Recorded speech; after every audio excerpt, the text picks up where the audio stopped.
Now I've got the screws. I don't have to hold this up and try to put the screw in and all that, because on this it's got, you see there's a big hole there, so the big screw head will fit in there, and then you just swivel this and it doink goes right there. So I can start putting the screw in now, put it in that hole, and then just swivel that over. You see what I mean? So we'll get up here and put the screw in. I'm only going to put it in about halfway, and with the plastic anchor that's spreading out the inside. But see, if I would have got the plastic anchor, the hole too big for the plastic anchor, the anchor would start spinning right now. And we don't want that, do we? Okay. That. Now I can hold this up there, push it in there, and just twist it like that, let go of it, and go ahead and screw it up there. And just make it snug. You don't have to over tighten it because you're only going into plastic anchors. Okay. Okay, there we go.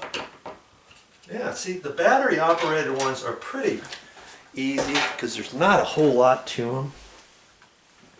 So now I've got to hold that up there.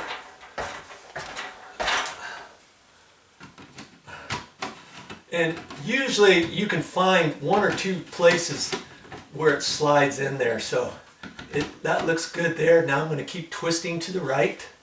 But I'm going to look where my date symbol is. Maybe I want to put my date symbol over this way, so when you're in the room out this way you don't see the date on there. So let's just see if that's going to be okay. We'll turn it. Okay, I'm liking it right there. I'm going to turn it to the right.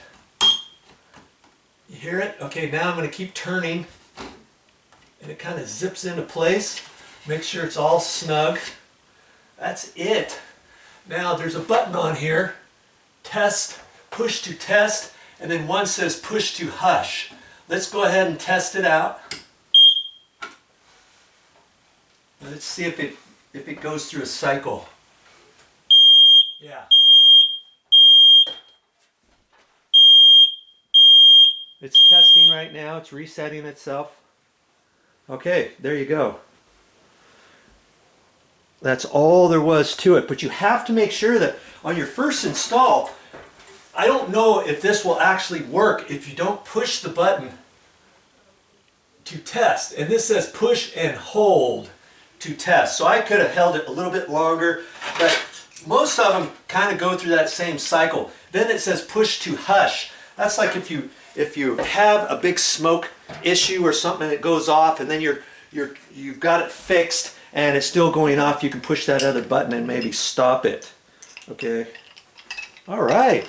We're done with our first install. Now I'm going to do the other bedrooms just the same, and if I forget that, I can measure over here. That was 18 inches out, and again, you can make it 12 inches, you can make it 20 inches, whatever you want. And I like to make them centered of the door, so that's why I spent the time to take a few extra measurements. I mean, you could hold it up there and eyeball every single one if you wanted, if you didn't have a tape measure or something. Okay, well, there you go. Okay, now let's say that you hit a ceiling joist up there on one of these screws or both of the screws. Now you won't be able to use your plastic anchors because the plastic anchor will go up and hit it. You don't want to like cut the plastic anchor off and then put the screw in there. You don't really need to do that. Just get some longer screws and screw it right up to the wood ceiling joist. You know, if you hit one side, let's say.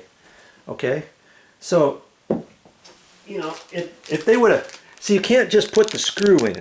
You can't just put the screw in and think you're going to hit the joist, because you're only going to get a little bit of it. The sheetrock is going to be 1/2 inch to 5/8, and then you only have the last little bit to go in there. So these screws, chances are not going to hold that. So you would have to run to the store, or if you have some extra screws around, put those in instead. Okay, be ready for your project.